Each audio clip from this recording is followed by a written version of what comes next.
Hello mga kananay, for today's video is wala, kwentuhan lang. Ngayong araw kasi nagpunta ako sa sa hospital ko, sa clinic ng kasi minsan nangangati ako pero wala akong allergy. Minsan sa stress or sa ano ba yung tawag dito? Ang tawag nila dito sa Japan kasi atopy. So nagpunta ako today, nagpakuha ako ng dugo. Siyempre, may ibibigay sa yung gamot. Pero kasi nagtatry kami ni Wonder Tatay magkaroon ng baby. Bago ko inumin yun, nag-PPT test muna ako. Para, syempre, hindi natin masabi, di ba? And then, pag uwi ko ng bahay, ito na nga. Nag-check ako. Bago ko inumin sana yung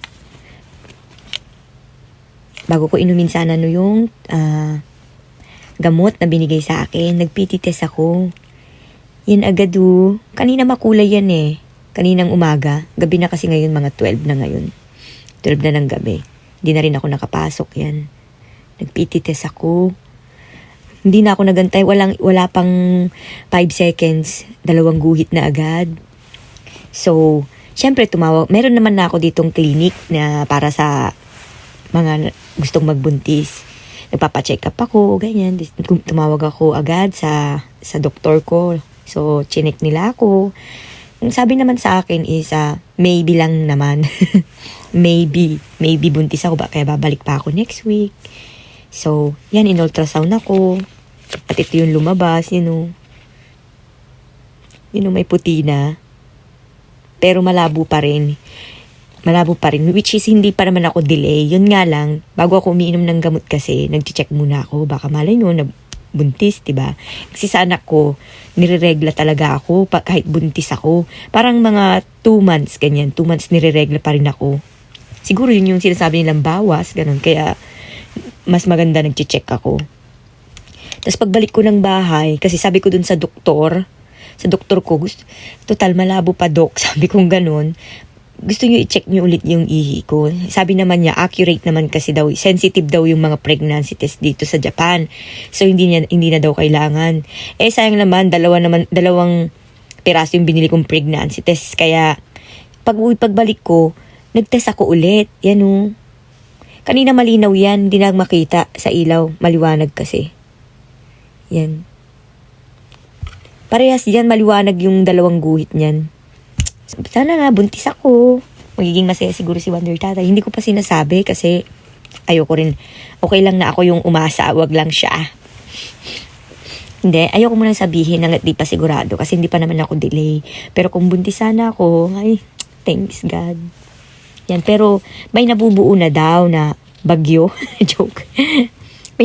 Parang may puti na din daw doon sa loob ng womb ko daw, sa bahay bata natin. Yung puti na daw, kaya babalik daw ako next week.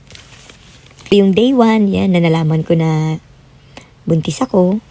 Kasi 2 Hindi na ako nagantay ng 5 seconds gumuhit agad maybe, ganyan. Tapos nagpunta akong doktor. Sana nga, buntis nga tayo. Yan, hindi na rin ako Kaya pala nung ilang araw, lagi akong masakit ang ulo, ganun. Hanggang ngayon, di na rin ako nakapasok. Pag nasa labas ako, nasusuka ako na nahihilo, kaya bumalik na lang ako dito sa bahay kahit na lumabas na ako, papuntang trabaho. Mas nagre-relax na lang ako dito sa bahay. Tapos yun, makikita natin after 1 week. Pero try ko pa rin mag-check ulit kung meron. Kaso 2 beses na di ba? Tapos walang gumuhit agad. Pero try kong kumuha ng Pero sabi ng kaibigan ko kasi mas okay daw tong clear blue. Tapos kuha na lang tayo ng ibang brand.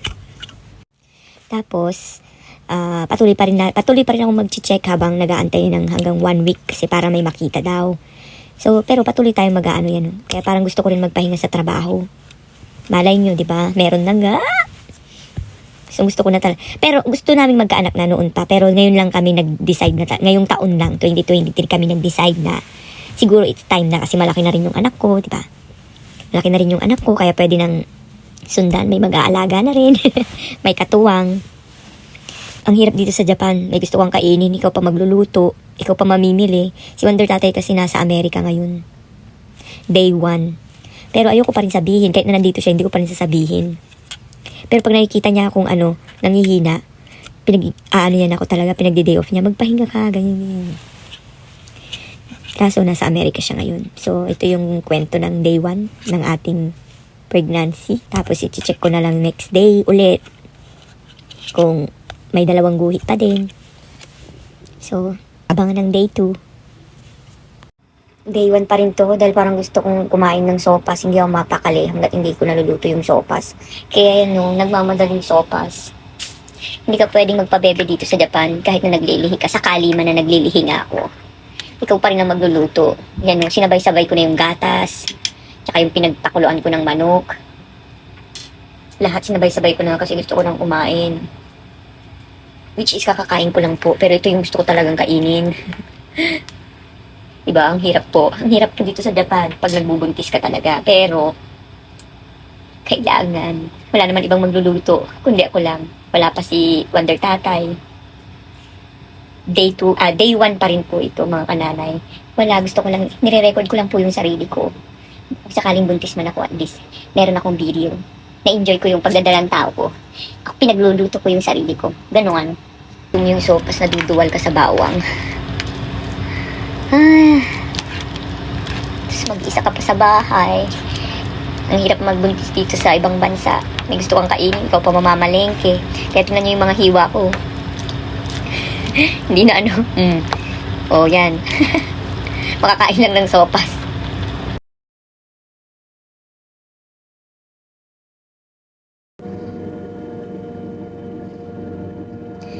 Ang bilis magdalawang guhit yung clear blue kumpara dun sa pink. Day 2, mga kananay. Mabigat pa rin ang pakiramdam. Yung mga yung mga gusto mong kainin, kailangan ikaw pa gumawa at pumili. Next week pa kasi babalik si Wonder Tatay, pero hindi ko pa sinasabi. Ayoko kasi siyang masyadong ma-excite, diba? Babalik pa kasi ako sa hospital ko next week. And nag-check ako ulit, yun. Positive ulit, 2 magkaibang brand. Sana nga po, sana tuloy-tuloy na. Magbo-birthday pa naman ako, syempre kung tuloy-tuloy ito. Siyempre, napakagandang regalo, di ba mga kananay? This year talaga ito yung plano namin. Binigay agad, di ba? Sana tuloy-tuloy na.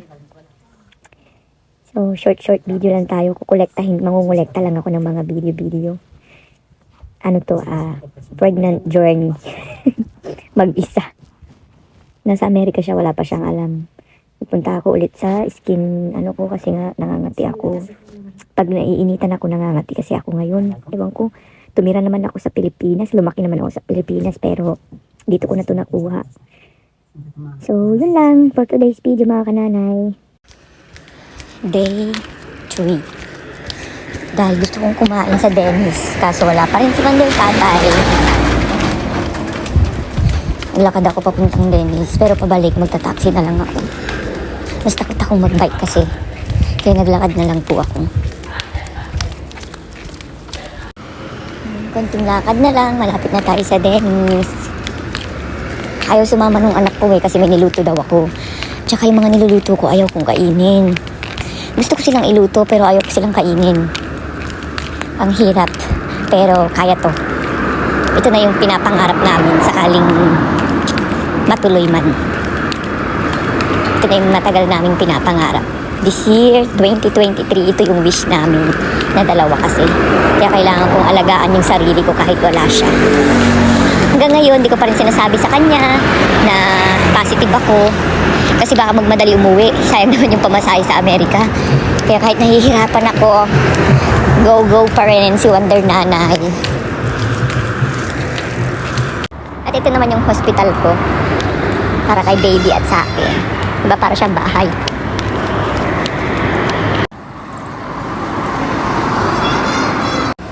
Finally, nag-Dennis na tayo. Konti na lang. Dennis na tayo. Pagkakakain na tayo ng gusto natin. Siyempre, piliin na lang natin dito sa hindi wala tayong maaabala. Dahil nagbablog tayo. Yan, pili na tayo agad. Siyempre, pili na tayo agad. syempre pipili lang ako. Gusto kong kainin. This one, ito ang pinunta ko talaga.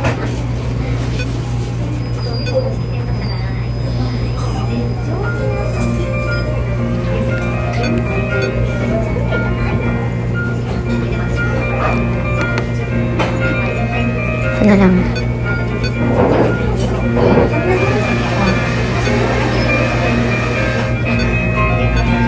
Water. Tapos, take out natin si Kiyo.